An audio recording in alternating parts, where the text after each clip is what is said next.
Haley is a 2021 Knauss Fellow working with the National Stock Assessment Program team at NOAA Fisheries.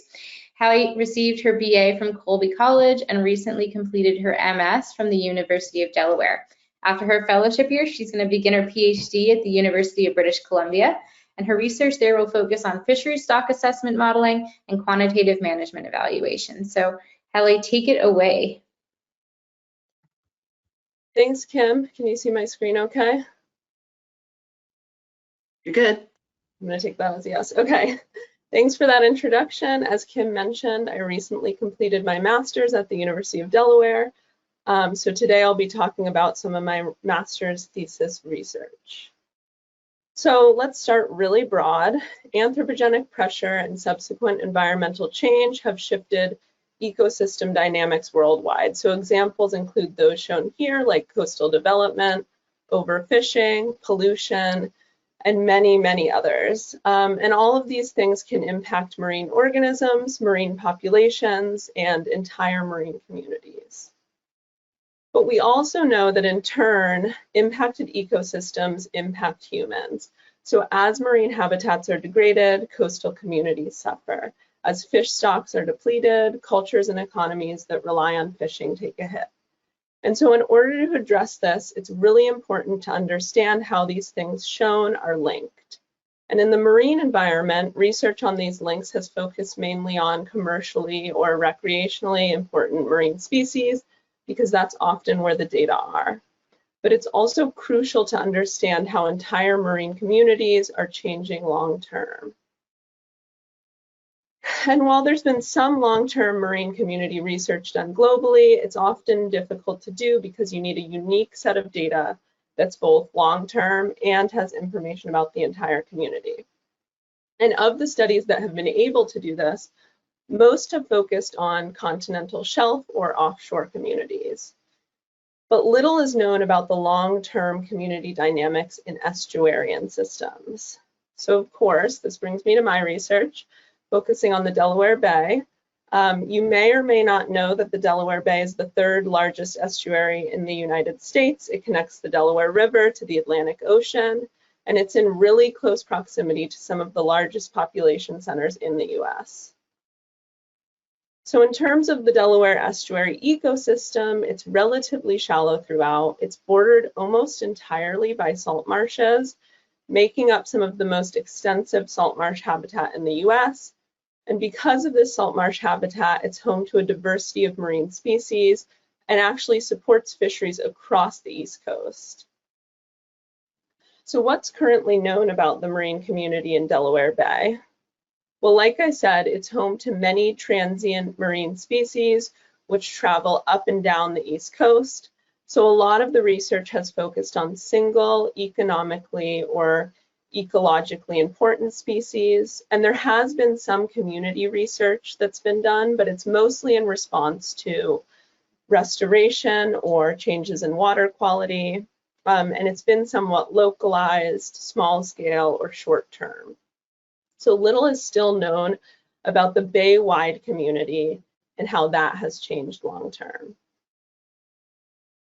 So I was lucky to be able to use two unique long-term trawl surveys conducted by the University of Delaware and then Delaware Fish and Wildlife that date back to 1966.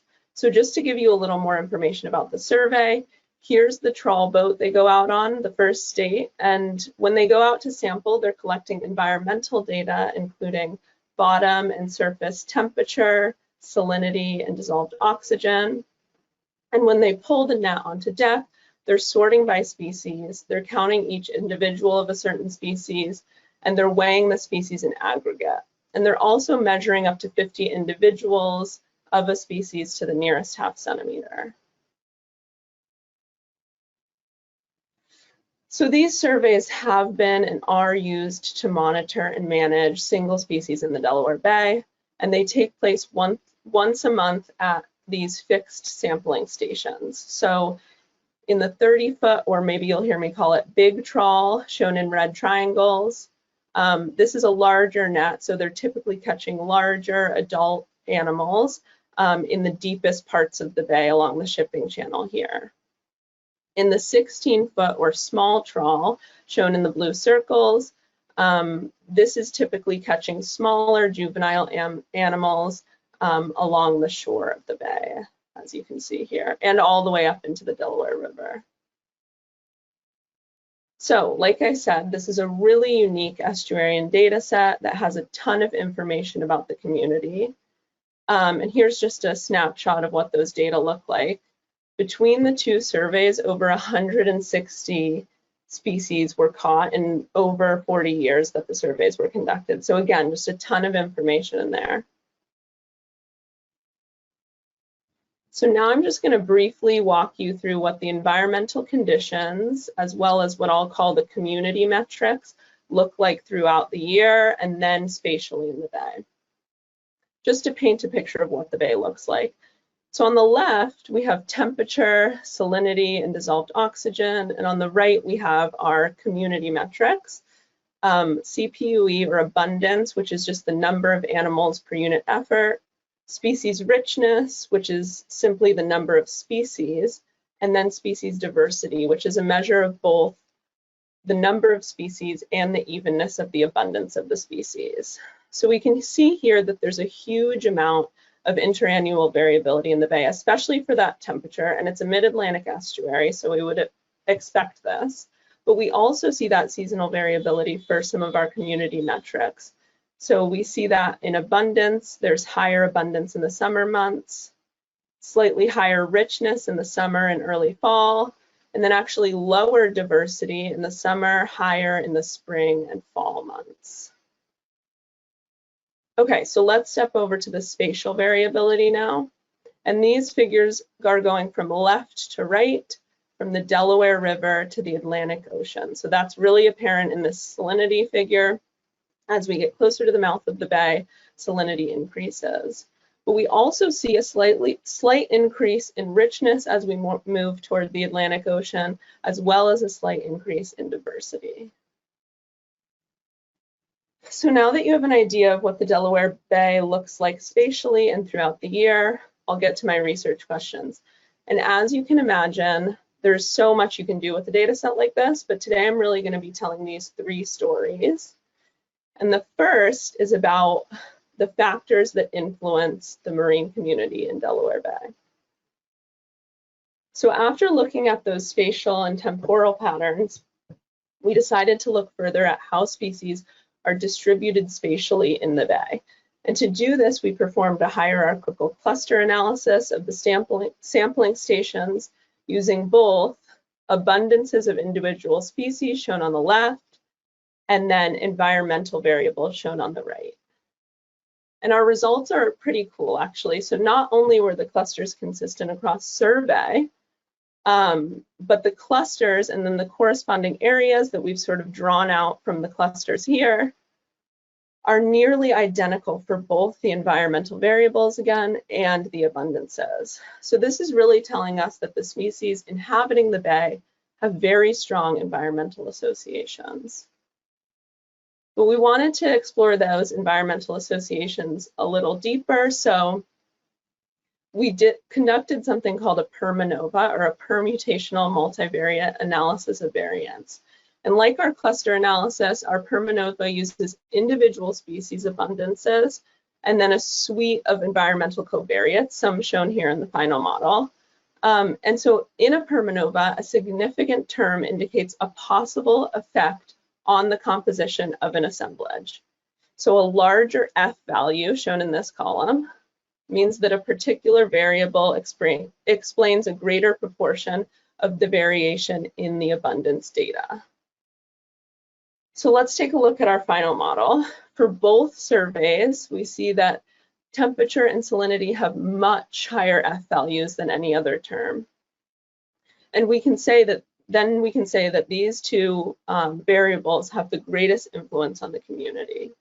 Another thing to note is that we included these regional climate indices, the AMO and the NAO here, and while they were significant, they had a much smaller effect than those localized environmental conditions. And this might have been expected, but it's also a really important finding. Okay, so now that I've identified some drivers of the marine community. We want to get at what this data set is really great for, which is looking at long-term patterns. So we'll start with some simple trends. These are just monthly time series of our environmental variables from 1990 to present, just because that's when the most continuous series we have. And these trends are really muted because of that high monthly variability we saw.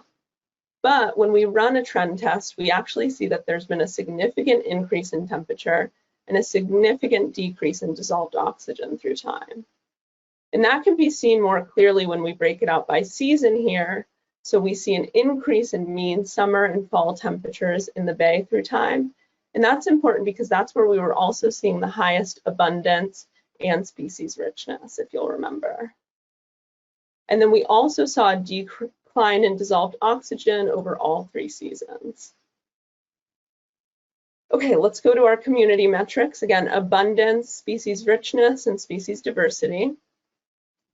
And we found that there was a significant increase in species richness through time. So possibly more species showing up in the bay through time. But we wanted to dig a little deeper on this one too. So we looked at something called species accumulation. And species accumulation represents the relationship between species richness, or number of species shown here on the y-axis, and the area or effort sampled, in our case, the number of trawls, right? So if we look at this hypothetical community in the red box, we have 3 species, A, B, and C. And these three species are relatively abundant, and their abundance is pretty even. So if you're going to take your trawl net and go out here and sample these 3 species, you'd probably catch all 3 pretty fast. And so your rate of accumulation would be high, and your accumulation curve would look something like this. Alternatively, if you have a community with the same 3 species, but now species A is much more abundant than the others, and you go out and sample this with your trawl net again, you're going to keep catching A over and over and over again, and eventually catch B and eventually catch C. So the rate of species accumulation would be slower, and the curve might look something more like this. In the last community, it's somewhere in the middle. So we have a relatively even community of all 3 species, but less overall abundance than in the first example. So it would probably take a little longer than that first example to catch all 3 species, but not as long as example 2. So your curve would be somewhere in the middle. So with faster species accumulation, we have steeper curves, right? And the slope of these curves has actually been correlated to metrics of community health, so to speak. It's been found that more disturbed communities typically have lower species accumulation rates. So now that we have an idea of how that works, let's take a look at the trawl data. So each one of these accumulation curves is a year in the trawl survey. And we can see a bit of a pattern here, maybe higher accumulation in the early years, lower in the 80s and 90s, and highest maybe in present day or closer to present day, but it's really hard to look at this. So like I said, we can look at the slope over time, and we see that pattern very clearly now, increased species accumulation through time. And this matches up with our increasing trend in richness that we saw as well. Okay, so we have an increase in temperature, a decrease in dissolved oxygen, and an increase in both species richness and species accumulation in the bay. So it's safe to say the Delaware Bay has changed over time, but what does this actually mean?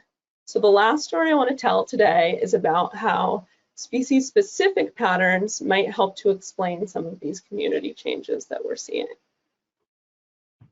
So we were hearing from state scientists that back in the day, they were catching winter flounder all the time in the trawl, and today they barely catch it at all.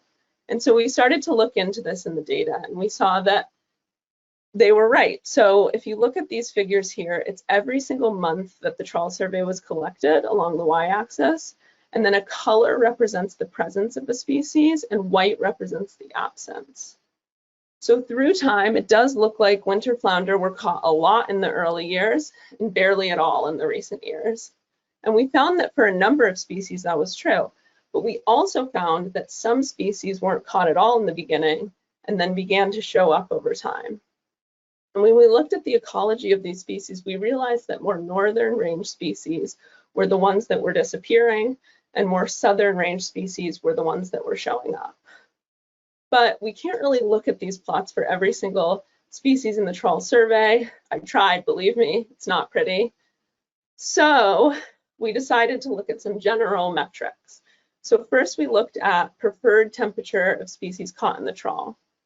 And we characterized preferred temperature from fish face for each species, and we took the mean of this preferred temperature in order to represent sort of a community-wide temperature preference. And when we did this, we saw an increase in mean preferred temperature through time, possibly indicating that species which inhabit warmer waters are increasingly caught in the trawl. Similarly, we looked at mid latitude. So we took the latitude range from fish face for each individual species. We characterized the mid latitude, and then we took the mean mid latitude for the community through time. And this is illustrating what we saw with those occurrences, that more northern range species are maybe moving out of the bay, and southern range species showing up.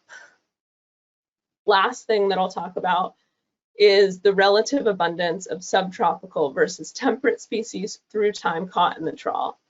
And so as we expect based on those previous two figures, we see a decrease in temperate species and an increase in subtropical species. And all of these sort of tell us that there has been a shift in this community. And that increase in species richness and accumulation suggests that maybe species are moving into the bay faster than they're moving out. And so maybe ranges are potentially expanding more rapidly than others are contracting. So I'm going to summarize these findings. First, we found that the Delaware Bay marine community is driven by localized environmental conditions, notably temperature and salinity.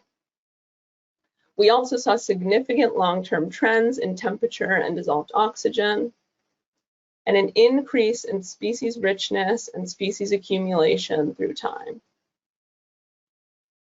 likely due to those community reorganizations with maybe more southern range species moving in and northern range species moving out of the bay.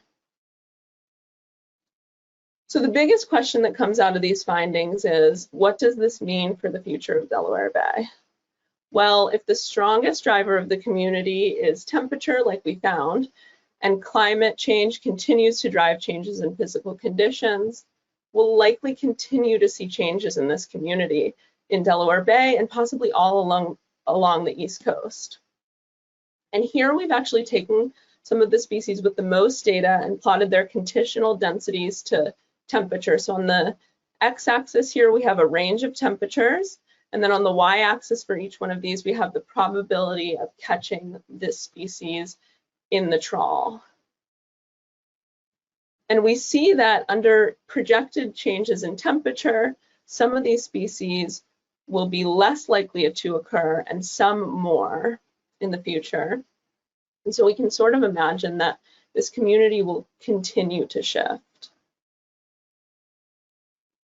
Another interesting thing is that historically, water quality has been a big problem in the Delaware Bay. So at one point back in the first half of the century, the Delaware River was one of the most polluted rivers in the world. But water quality has vastly improved over the past few decades. And we saw that increase in species richness and accumulation. And we know that localized environmental conditions have a strong influence on this community. So possibly water quality improvements may be contributing to that community health, so to speak.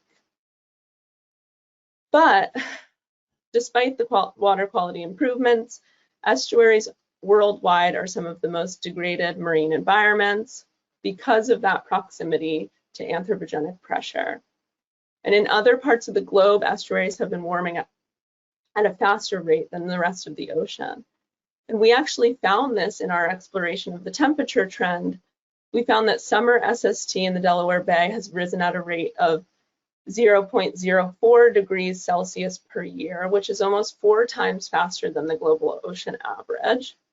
And we also saw that decline in dissolved oxygen, which can contribute to eutrophication and be really detrimental to marine species. So maybe there was this increase in species richness and accumulation following improved water quality. But if it continues to warm like this and oxygen continues to decline, who's to say what might happen to the bay, especially for those juvenile animals who use the bay as a nursery habitat. And last but not least, not only does Delaware State have a multi-million-dollar fishing industry, but as I mentioned, many species which use the Delaware Bay as a nursery habitat are transient marine species and move up and down the East Coast. So changes in the environment and the community in Delaware Bay have the potential to impact fisheries all along the eastern seaboard.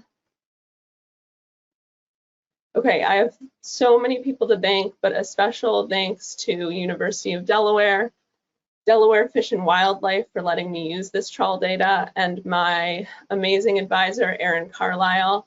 I have all my emails up there, so please contact me if you have questions, comments, or ideas. And thank you so much to the library for hosting this seminar series and letting us share our science. I think I might have some time for questions, so. Thank you so much, Haley. You do have some time, and in fact, we have about 8 minutes. So audience, this is a great time to ask your questions live. Please type them in the questions chat box, which is in your toolbox. And before we start answering questions, I want to remind you that Haley has provided her slides, so please feel free to download them from the handouts menu in the control panel. So let's, let me see, pull up this window and see if we have any questions.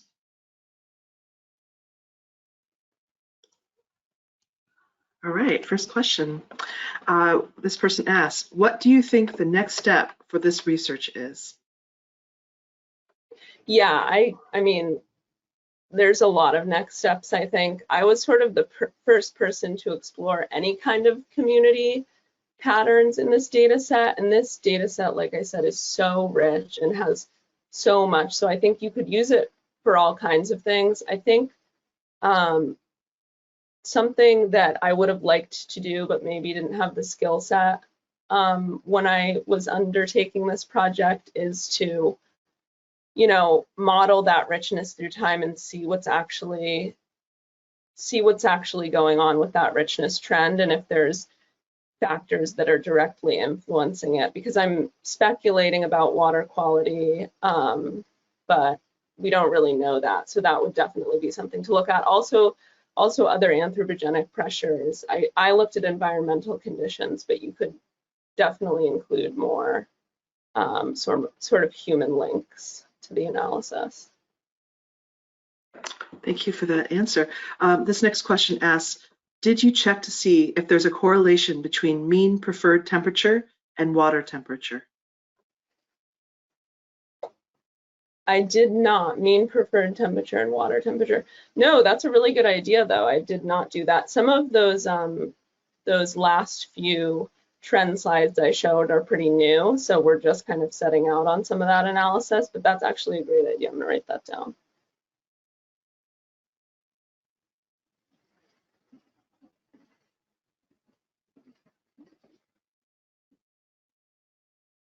And while we wait for our next question, I just want to encourage anyone, if you think you know somebody who might be interested in either Haley's work or Nick's work, I'll be uploading these webinars recordings to our NOAA Central Library YouTube channel in a few hours. So please pass them on. It looks like we might not have any more questions, Haley. All right. Well, I'll wait another second. But meanwhile, thank you so much for joining us today. I want to really thank our speakers for sharing their research with us, and I'm very appreciative to you, Kim, for hosting today's webinars and introducing us to our speakers and contextualizing their work. But more importantly, I want to also make sure everyone knows that NOAA Central Library is very proud to present the work of the NOAA community, and especially to support the Knauss Fellows. So we hope you will continue to join us for this wonderful series, the Knauss Lunch and Learn webinar series. We are going to have our next event on Thursday, October 21st at noon Eastern Standard Time. So I don't see any more questions. I'm going to go ahead and end the broadcast, and thank you so much. Thank you.